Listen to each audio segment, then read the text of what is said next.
மக்களுக்கு நீதி முறையாக சென்றடைய வேண்டும் என்பதே மிக பிரதானமானதாகும். அதனால்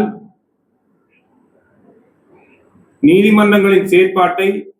மக்களிடம் சென்றடைய வேண்டும் என்று நீதி அமைச்சின் செயற்பாடுகளும் பிரதம நீதியரசர் அவர்களினது அவாவும் நாட்டின் அரசியல் சார்ந்த விடயங்களும் அப்படி இருக்கின்ற ஒரு தருணத்தில் மக்களுக்காக மக்களின் காலடியில் நீதி முறையாக செயற்படுத்த வேண்டும் என்ற ஒரு நியதியின் அடிப்படையில் இவ்வாறான நீதிமன்றங்கள் அவர்களது காலடியில் திறந்து வைக்கப்படுகிறது என்ற பிரதான நோக்கத்தில் நீதியானது புரிந்தால் மட்டும் போதாது, அது புரிவதாக தெரிதலும் வேண்டும் என்ற அடிப்படையில் இவ்வாறான நீதிமன்ற கட்டடங்கள் திறக்கப்பட்டு மக்களிடத்தில் நீதி சேர்ப்பிக்கப்பட வேண்டும் என்று நீதி அமைச்சர் அவர்கள் மிக தெளிவாக குறிப்பிட்ட விடயம் அரசாங்கத்தின் ஒரு விஞ்ஞாபனத்தில் குறிப்பிட்ட விடயமாகவும் இருக்கின்றபடியினால் அந்த அனைத்து விடயங்களையும் நாம் எல்லோரும் முறையாக செயற்பட்டு இங்கு வந்திருக்கின்ற அரசு உத்தியோகத்தர்கள், ஏனைய போலீஸ் உத்தியோகத்தர்கள், பிரசி உத்தியோகத்தர்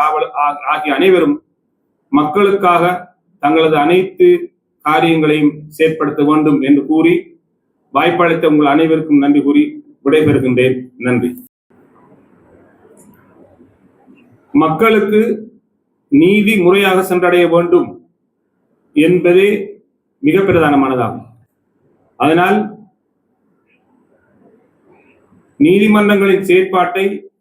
மக்களிடம் சென்றடைய வேண்டும் என்று நீதி அமைச்சின் செயற்பாடுகளும் பிரதம நீதியரசர் அவர்களினது அவாவும்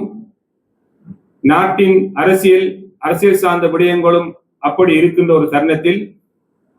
மக்களுக்காக மக்களின் காலடியில் நீதி முறையாக செயற்படுத்த வேண்டும்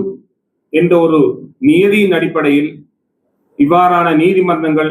அவர்களது காலடியில் திறந்து வைக்கப்படுகிறது என்ற பிரதான நோக்கத்தில்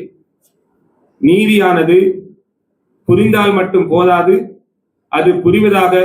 தெரிதலும் வேண்டும் என்ற அடிப்படையில் இவ்வாறான நீதிமன்ற கட்டடங்கள் திறக்கப்பட்டு மக்களிடத்தில் நீதி சேர்ப்பிக்கப்பட வேண்டும் என்று நீதி அமைச்சர் அவர்கள் மிக தெளிவாக குறிப்பிட்ட விடயம் அரசாங்கத்தின் ஒரு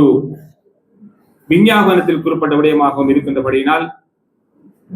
அந்த அனைத்து விடயங்களையும் நாம் எல்லோரும் முறையாக செயற்பட்டு இங்கு வந்திருக்கின்ற அரசு உத்தியோகத்தர்கள், ஏனைய போலீஸ் உத்தியோகத்தர்கள், பிரசி உத்தியோகத்தர் ஆகிய அனைவரும்